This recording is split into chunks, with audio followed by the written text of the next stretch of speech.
You're listening to Inspire Change, a broadcast that strives to educate, motivate, and empower men to challenge traditions of masculinity. To guide us through the intricacies and intersections of emotions, relationships, and male identity is renowned psychologist, author, and speaker Gunter. This is Inspire Change. Before I begin the actual podcast, I would like to respectfully acknowledge the Gadigal people of the Eora Nation, who are the traditional custodians of the land on which I work. I would also like to pay my respects to their elders past and present. Welcome everybody to another episode of Inspire Change. So another week's gone by. Hope everybody's well. And if you're not, I'd like to hope that you're on the mend. So it's been a fairly eventful time. People are having a good debate about monarchies and all that sort of jazz. But you know, the thing that really struck my attention in the last week was an article, and it's about fundamentally a conversation that we should be having more of, but appear not to.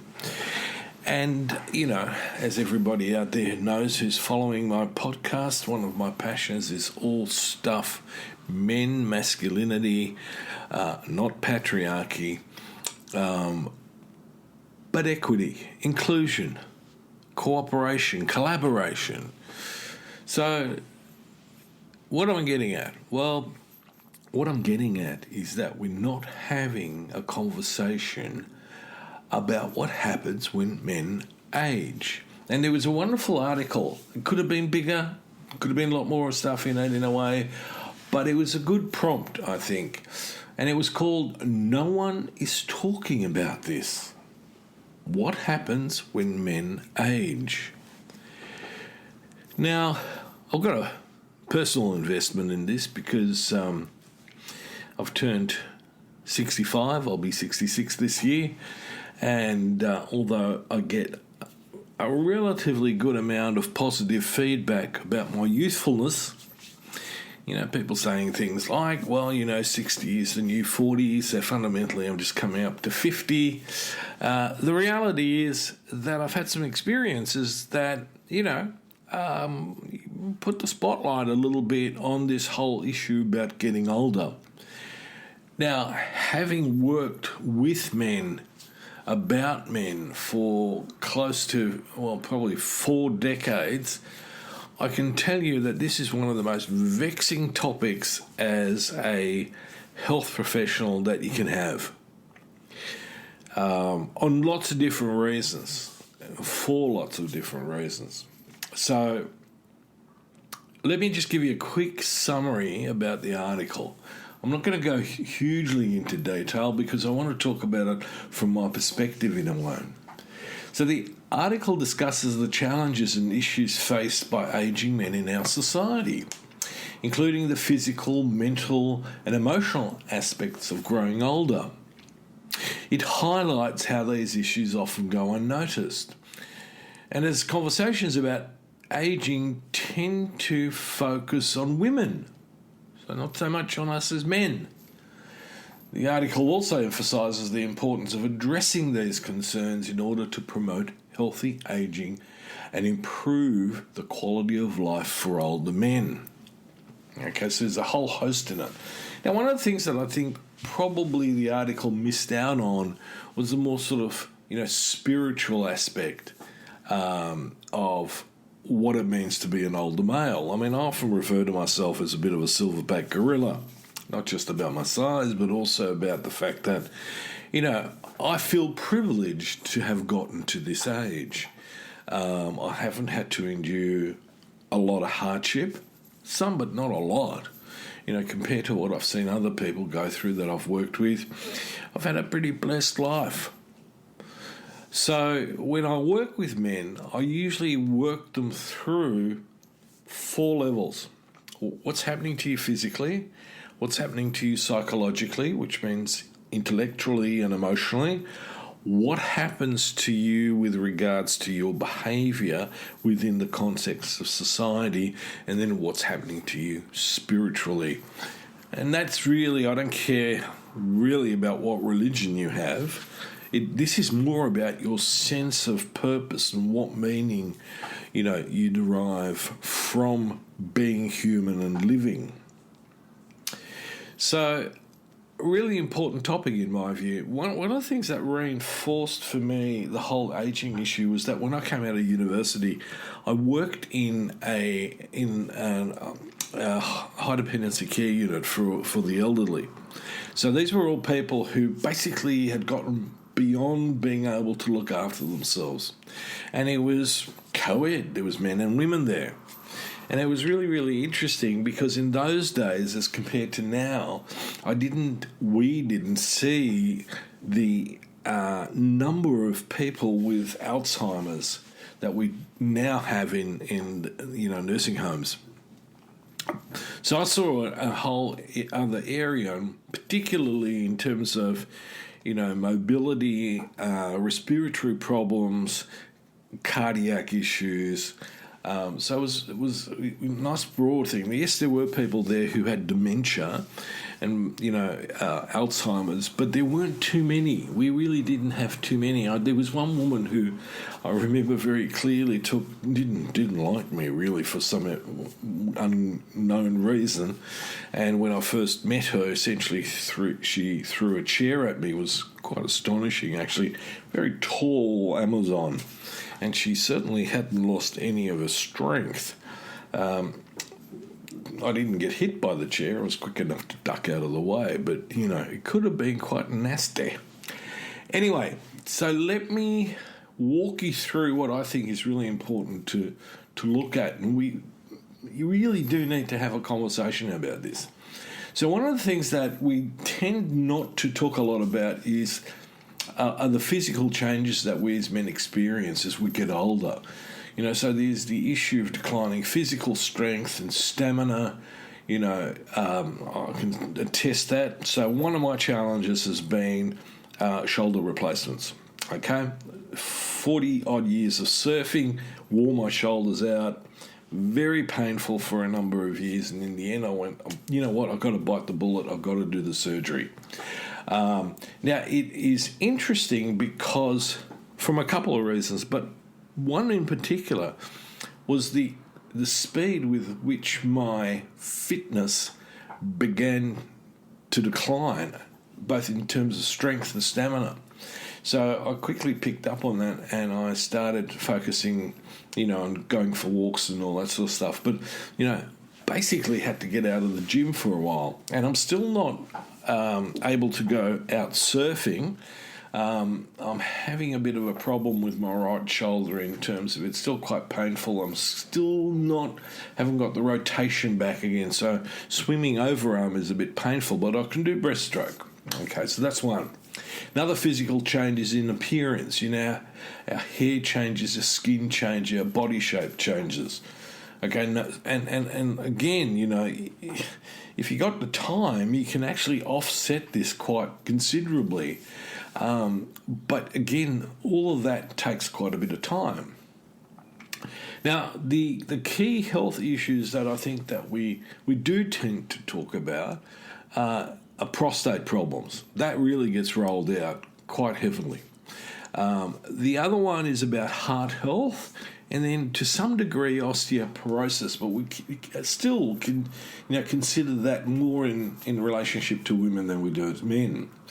So when I look at older men, and this is now where it ties in with the psychological and social aspect, men who are in a healthy relationship tend to exercise, diet better, and are more focused on healthcare. Usually because I reckon half the time their partner gives them a kick up the arse and goes, go and do this. I've watched lots and lots of men retire from work and become sedentary. The couch becomes not just their friend, but they become codependent on it. And so glued to their hand now is a remote control, never to part with it. Yeah, really bad stuff. Okay, so let me move into the emotional and mental health area. So what are we looking at here? Well, one of the things that we forget is that as men age, we get past 45, 50, quite often we're having to face the loss, either through separation or divorce or death, our partner. And so we experience loneliness. And we often feel some sense of alienation. And with it comes a sense of depression. And so, we really do need to stop and take stock of where we are at with that. Okay, one of the things that we know from primate studies is that, essentially a lot of men get depressed through the loss of status and prestige and their role. Okay, so it's a bit like, primates get depressed when they're pushed off their social perch, right? And we, again, in our culture, have relegated to a psychological illness rather than a reaction to a life event. So the other one is that we really need to get a handle on how we work towards retirement and post-retirement and the whole concept of role changes.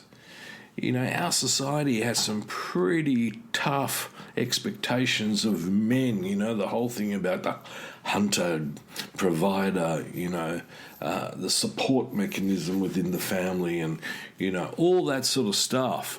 What happens when you can't do that anymore?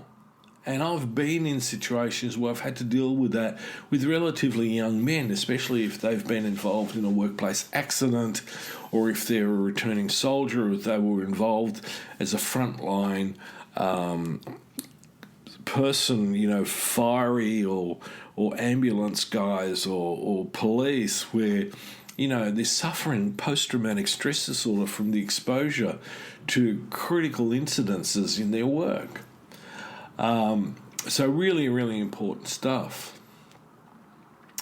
Now, again, the question is, do we have enough resources? Do we have enough mental health support for elderly, ageing men? And I venture to say that no, we don't.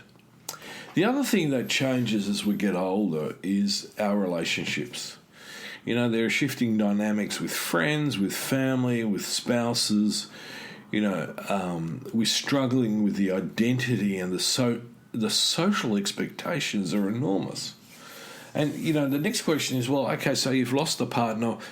What do you do? How do you nurture new relationships, maintaining social connections? And one of the things that I can absolutely attest to is that by and large, we as men are lazy when it comes to making and maintaining friendships, social circles. Even within families, we're often useless.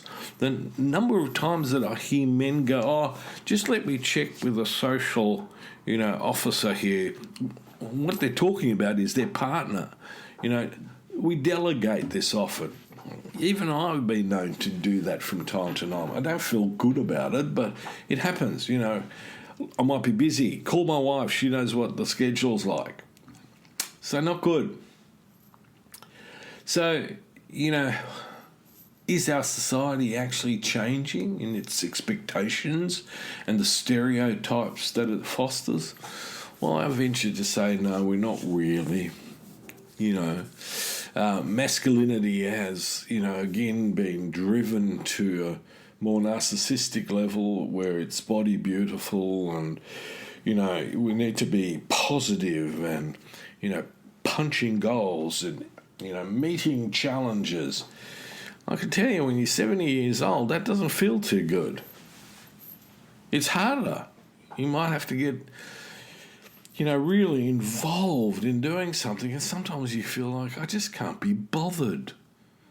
Right? We also get a bit more cynical at times. We've gone around the, sort of the merry-go-round about, where's our career, what's our what have we acquired in life, have we got the right car? All those sorts of things become, rather than something that, is aspirational and, is part of our ambition, now gets tedious.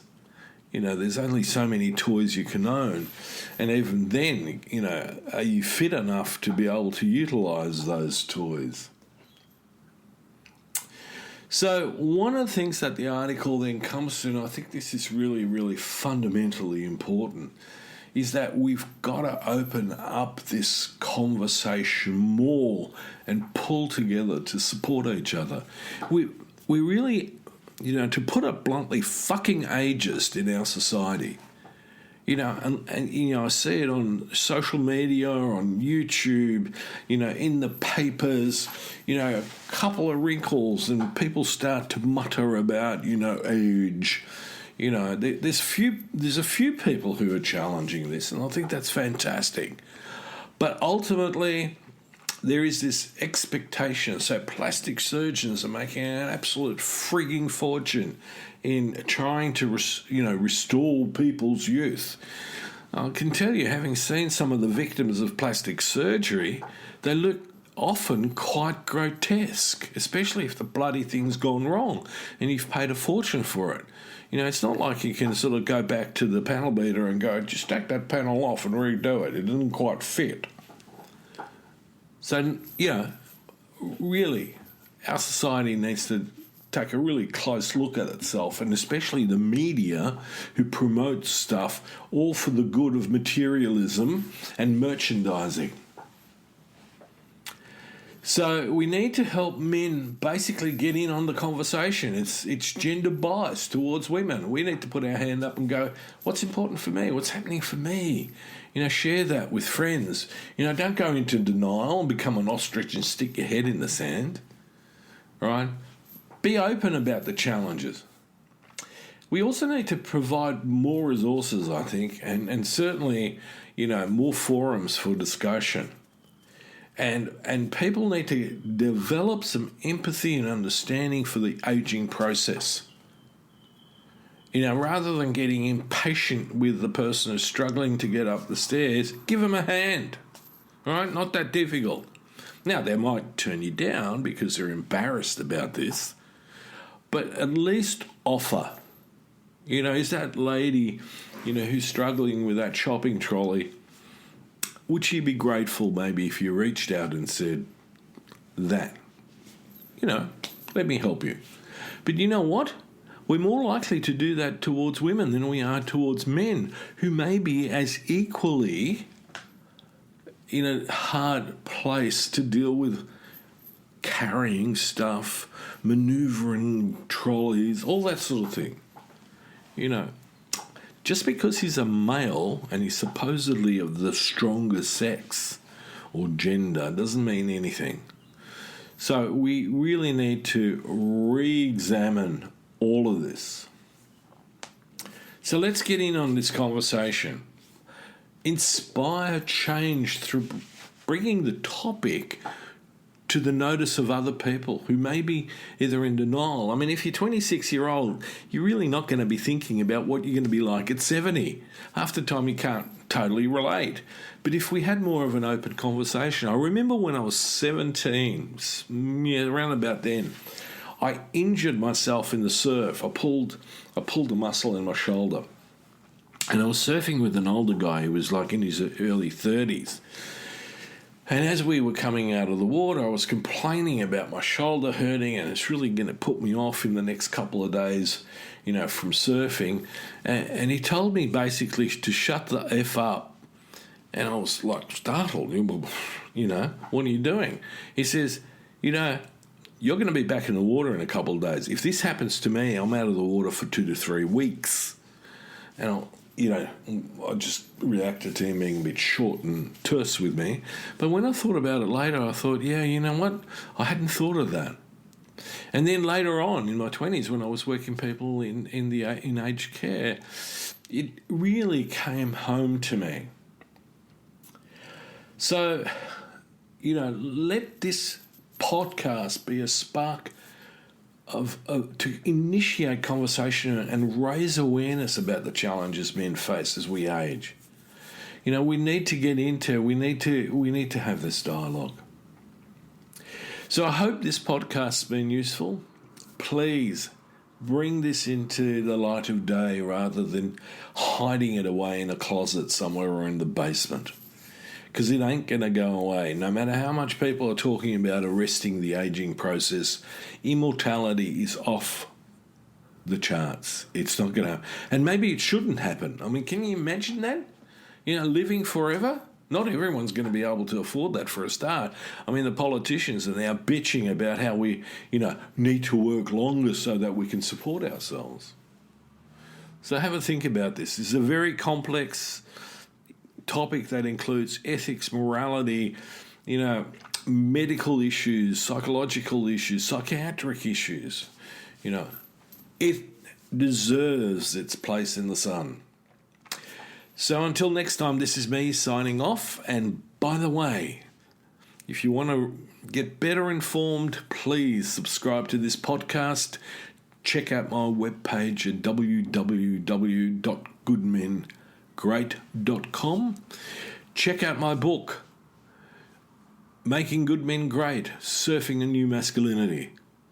Hopefully it'll bring some of the issues to your attention and at least create a conversational space. We need to deconstruct the old way of thinking, and the only way to do that is to critically think about what we've got, where we've been, and where we want to go. So until next time, this is me signing off. Thank you for listening to Inspire Change, a broadcast that strives to educate, motivate, and empower men to challenge traditions of masculinity. For more information on the Making Good Men Great movement, or for individual or group coaching sessions with Gunter, visit makinggoodmengreat.com. For inquiries regarding broadcast topics or appearing on the show, email Miranda at noirtainment.com. That's Miranda at noirtainment.com.